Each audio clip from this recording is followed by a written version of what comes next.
Bismillahirrahmanirrahim. Dear students, Assalamu alaikum and welcome to the next lecture of Mathematics first year, chapter number 3 matrices and determinants, exercise 3.3.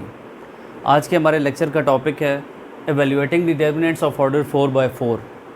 देखिए कि हम अब अपने जो learned concept है उसको एक्सपैंड करते हैं और डिफ़िकल्ट क्वेश्चंस की तरफ आते हैं। यानी हमारे पास डिटर्मिनेंट 4 by 4 ऑर्डर का होगा, हमने उसे एवेल्यूएट करना होगा।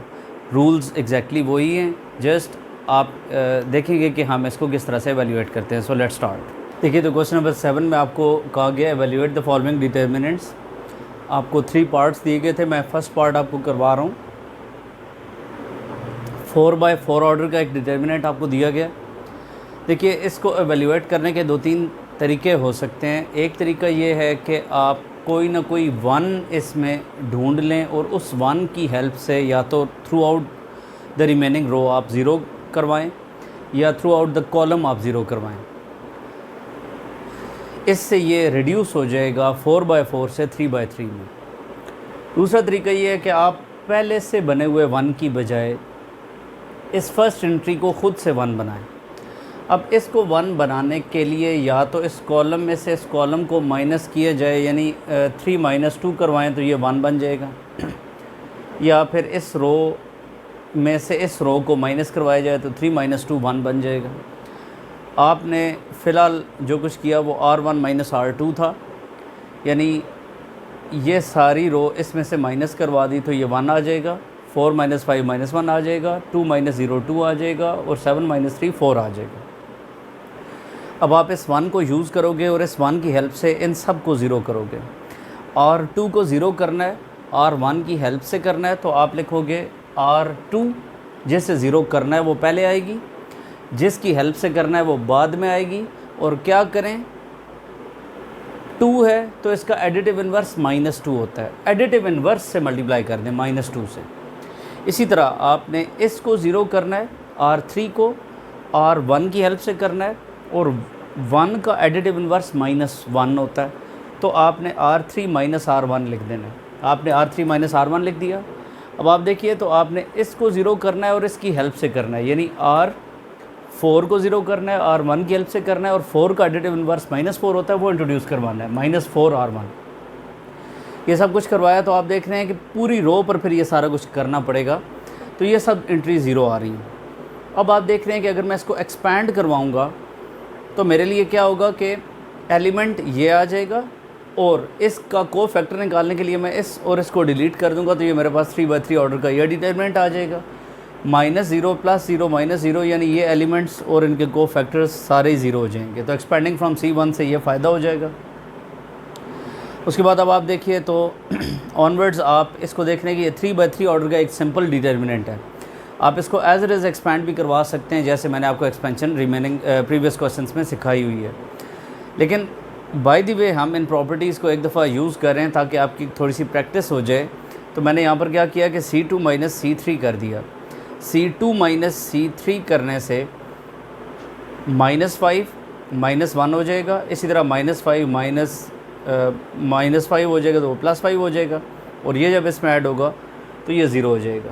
ये 0 हो गया, ये 1 हो गया ऐसा करने से।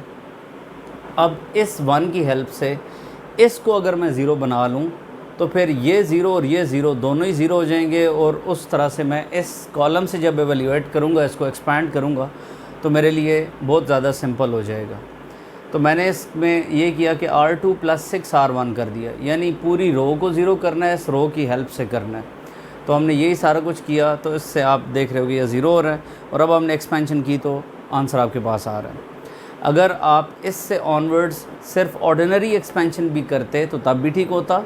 हमने यहाँ पर सिर्फ ये ऑपरेशन इसलिए लगाए हैं ताकि एक मरतबा आप देख लें, आप इनकी थोड़ी सी प्रैक्टिस कर लें, और इसके जो रिमेनिंग सेकंड और थर्ड पार्ट हैं आप उनको ख़ुद से ट्राई करेंगे तो आप देख लेंगे कि वो भी आप इसी तरह से एवेल्यूएट कर लेंगे। अब हम चलते हैं क्वेश्चन नंबर 8 की जाने, which is a very important question. देखिए क्वेश्चन नंबर 8 में हमने शो करना है कि इस 4 by 4 ऑर्डर के डिटर्मिनेंट का आंसर x + 3 × x - 1 है। देखिए x +1 करवा दूं तो x+3 आ सकता है। इट मीन्स कि इस पूरे कॉलम को, इस कॉलम को और इस कॉलम को उठाकर इस कॉलम में ऐड कर देने पर ये सारे ही x+1 बन जाएंगे।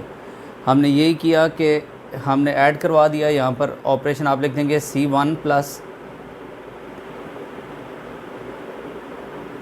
C2 + C3 + C4। हमने इन सब को ऐड करके इसके रिज़ल्ट को C1 में ऐड कर दिया। ऐसा करने पर ना तो C2 पर कोई फ़र्क पड़ेगा, ना C3 पर और ना ही C4 पर, वो सब कुछ एज इट इज़ आ जाएगा। सिर्फ C1 में ये ऑपरेशन किया जाएगा। अब इसके बाद देखिए x+3 को आप कॉमन ले रहे हो फ्रॉम C1, तो ये सारे 1 हो जाएंगी। अब उसके बाद आप देखिए तो ये 1 है, इसकी हेल्प से अगर मैं इन सब को 0 करना चाहूँ तो मैं R2 - R1, R3 - R1, R4 - R1 कर रहा हूँ। ऐसा करने पर आप देख रहे हो कि ये सारा जो डिटर्मिनेंट है ये ट्रायंगुलर फॉर्म में आ रहा है। और आप जानते हैं कि ऐसे डिटर्मिनेंट का आंसर सिर्फ प्रोडक्ट ऑफ डायगोनल एंट्रीज़ होता है। तो हमने इनकी डायगोनल एंट्रीज़ को मल्टीप्लाई कर दिया तो आपके पास आंसर x-1 होल क्यूब आ गया। ये बोर्ड के पेपर में भी अक्सर आता रहता है। सो इम्पॉर्टेंट क्वेश्चन है, इसको आप अच्छी तरह से प्रिपेयर करेंगे। Let's move to the next question. देखिए क्वेश्चन नंबर 9 में आपको A मैट्रिक्स दिया गया और वो कहता है A × A ट्रांसपोज करवाएं और उसका डिटर्मिनेंट फाइंड करें, और फिर A ट्रांसपोज × A करवाएं और उसका डिटर्मिनेंट फाइंड करें।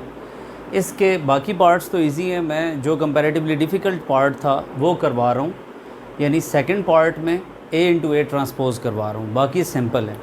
तो आप A मैट्रिक्स को देखते हुए A ट्रांसपोज बना सकते हो। रो को कॉलम लिखेंगे, रो कॉलम और रो कॉलम में इंटरचेंज कर दी जाएगी।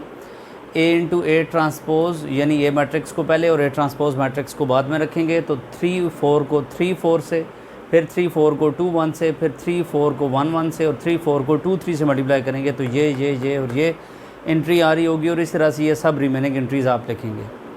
उसके बाद अब आप इसका डिटर्मिनेंट लेना चाहते हैं तो आपने इसका डिटर्मिनेंट लेना है। अब आप देखिए तो थोड़ा सा फोकस करेंगे। आप अगर इसमें इसको ऐड कर दें, इसमें इसको ऐड कर दें और इसमें इसको और इसमें इसको ऐड कर दें तो आपके पास ये वही एंट्रीज़ आ रही हैं जो इसमें लिखी हुई हैं। यानी अगर आप R4 में R3 को ऐड कर देते हैं, जैसे कि मैंने यहाँ पर कर दिया R4 में R3 को ऐड, तो ये देख सकते हैं कि ये सारी रो इस सारी रो के बिल्कुल आइडेंटिकल आ रही है। और 2 रोज़ या 2 कॉलम्स आइडेंटिकल हों तो डिटर्मिनेंट डायरेक्टली इक्वल टू 0 होता है। तो इस तरह से आपने इसको एवेल्यूएट कर लिया। So let's move to the next question. देखिए क्वेश्चन नंबर 10 में आपसे कहता है A is a square matrix of order 3, then show that K A determinant is equal to K cube into determinant of A। A का order उसने 3 दिया हुआ था, यानी 3/3 दिया हुआ था। तो एंट्रीज़ क्योंकि नहीं दी हुई थी तो आपने जनरल एंट्रीज़ ले ली। अब K A मैट्रिक्स आप बनता हुआ देख रहे हैं तो आपने K A मैट्रिक्स बनाया। आप जानते हैं कि स्केलर मल्टीप्लिकेशन मैट्रिक्स जब भी करवाई जाए किसी स्केलर नंबर की तो वो तमाम एंट्रीज से मल्टीप्लाई होता है। तो ये सब एंट्रीज से मल्टीप्लाई हो गया। अब आप इसका जब डिटर्मिनेंट लेना चाहेंगे, क्योंकि हमें डिटर्मिनेंट रिक्वायर्ड था, तो यहाँ पर डिटर्मिनेंट जब लिया तो ये डिटर्मिनेंट का साइन डाला। अब आप जानते हैं कि अगर आप K को अगर थ्रू आउट द रो और through out the column common लेना चाहें तो किसी एक रो या एक कॉलम से कॉमन ले सकते हैं। तो हम अगर इस रो में से K को कॉमन लें, इस रो में से अलग से K को कॉमन लें और इस रो में से अलग से K को कॉमन लें तो हमारे पास इन तमाम रोज़ से K कॉमन आने पर K × K K क्यूब आ जाएगा और ये सारा वापस डिटर्मिनेंट ऑफ A के इक्वल आ जाएगा। तो इस तरह से करके हमने क्वेश्चन नंबर 10 को कंप्लीट किया। So let's move to question number 11। देखिए क्वेश्चन नंबर 11 में कहता है find the value of lambda if B is singular matrix. आप जानते हैं सिंगुलर मैट्रिसेस का डिटर्मिनेंट इक्वल टू 0 होता है। हमने B मैट्रिक्स में डिटर्मिनेंट इक्वल टू 0 ले लिया और हमने इस लैम्डा की वैल्यू को फाइंड आउट करना है। देखिए मैंने आपको बताया कोई भी एक 1 आप देखकर उसकी हेल्प से बाकी या तो रोज़ को या फिर बाकी कॉलम्स की जो एंट्रीज़ आ रही हैं उनको 0 कर लें। मेरे पास ऑप्शन था मैं इस 1 की हेल्प से ऊपर और नीचे 0 बनाऊं, इस 1 की हेल्प से इधर और इस तरफ 0 बनाऊं। मेरे पास चॉइस है। कोशिश करें कि अगर हम इस 1 की हेल्प से इस तरफ 0 बनाने लगें तो उसमें हमें 3 ऑपरेशंस अप्लाई करने पड़ेंगे, जबकि अगर हम इस 1 की हेल्प से इन दोनों को 0 बना दें तो ये तो पहले से ही 0 है, तो इसमें काफ़ी आसानी हो जाएगी। इसमें यहाँ पर रो ऑपरेशंस लग रहे होंगे और अगर आप कॉलम ऑपरेशन लगाना चाहें तो इस 1 की हेल्प से इस और इसको 0 कर सकते हैं, उस तरह भी हो सकता है। बहरहाल मैंने R3 - R2 करवाया तो ये पूरी रो में से जब ये रो माइनस होगी तो 1 में से 1 माइनस होने पर ये 0 आ जाएगा। और मैंने इसको भी 0 करना है, ये 4 में आ रहा है और इस 1 की यानी R2 की हेल्प से करना है और इसका मल्टीप्लिकेटिव इन्वर्स -3 है, सो R4 -3 R2 कर दिया, इसकी हेल्प से ये 0 हो रहा है। अब आप जब इसको एक्सपैंड करेंगे from C4, expanding from C4, तो आप लिखेंगे एलिमेंट इनटू गो फैक्टर, एलिमेंट इनटू गो फैक्टर, एलिमेंट इनटू गो फैक्टर और एलिमेंट इनटू गो फैक्टर। तो इसमें ये सारे ही 0 हो जाएंगे, सिर्फ एक बच जाएगा और ये रिड्यूस हो जाएगा 3/3 में। बाकी अब आप अगर देखें तो इसको ऑर्डिनरी एक्सपेंशन भी कर सकते हैं, लेकिन अगर आप देखें -5 और -5 आ रहा है, मैं -5 को अगर कॉमन ले लूँ तो ये 1 0 और 1 रह जाएगा, मैंने ऐसे ही किया। अब इससे ऑनवर्ड्स ऑर्डिनरी एक्सपेंशन भी हो सकती है, लेकिन अगर हम ये करें कि इस पूरे कॉलम को इसमें से माइनस करवा दें तो इससे ये फ़ायदा हो जाएगा कि ये 1 जब इस 1 में से माइनस होगा तो ये भी 0 हो जाएगा और हम इस 1 की हेल्प से एक्सपैंड कर देंगे, एक्सपैंडिंग फ्रॉम R2 लिख कर। तो जब ये इससे माइनस होगा तो 2 - 5 का आंसर -3 आ जाएगा, जबकि ये जब इससे माइनस होगा तो -16 -22 आंसर +6 आ जाएगा।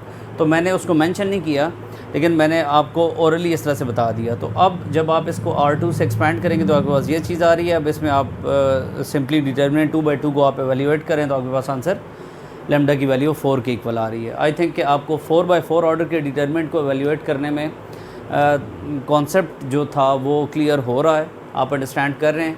क्वेश्चन नंबर 11 के 2 पार्ट्स थे। ए मैट्रिक्स 3/3 ऑर्डर का था, वो आप खुद करेंगे। 4/4 ऑर्डर के लिए मैंने आपको यहाँ पर बी मैट्रिक्स को इसमें से लैम्डा की वैल्यू को फाइंड आउट करना सिखाया। सो क्वेश्चन नंबर 12 की तरफ चलते हैं, जो आज के लेक्चर का लास्ट क्वेश्चन है। तो अब आप देखिए क्वेश्चन नंबर 12 है, determine whether the given matrix is singular और नॉट। आपको मैट्रिक्स 3 मैट्रिसेस गिवन थे, मैंने आपको first second part as a homework दे रहा हूँ और थर्ड पार्ट मैं आपको करवा रहा हूँ। ये मैट्रिक्स गिवन था, मैंने डायरेक्टली डिटर्मिनेंट ले लिया। आप जानते हैं कि डिटर्मिनेंट अगर 0 हुआ तो मैट्रिक्स सिंगुलर है और अगर डिटर्मिनेंट नॉन ज़ीरो हुआ तो मैट्रिक्स नॉन सिंगुलर है। हमने इसके डिटर्मिनेंट को एवेल्यूएट करना है। मैंने आपको बताया कि इस 1 की हेल्प से या तो इन सब को 0 बना लें, या इस 1 की हेल्प से इन सब को 0 बना लें, या इस 1 की हेल्प से बाकी सबको 0 या नीचे की तरफ 0 बना लें। तो अकॉर्डिंगली या तो रो ऑपरेशन अप्लाई हो रहा होगा या कॉलम ऑपरेशन अप्लाई हो रहा होगा। बहरहाल मकसद आपका ये होगा कि आप 4/4 ऑर्डर के डिटर्मिनेंट को 3/3 में रिड्यूस करवा सकें। तो उसके लिए आपने C2 - C1 C3 - 2C1 और C4 + C1 किया। तो इसकी हेल्प से 1 0 0 0 ये सब इस 1 की हेल्प से ये ज़ीरोज़ आपने बनाए हैं। अब अकॉर्डिंगली बाकी कॉलम्स में भी ऐसी यही सारी चेंजेस आ जाएंगी। अब आप इसको जब एक्सपैंड कर देंगे फ्रॉम R1 तो आप देखेंगे कि एलिमेंट इनटू को फैक्टर में ये सारा डिटर्मिनेंट आ जाएगा।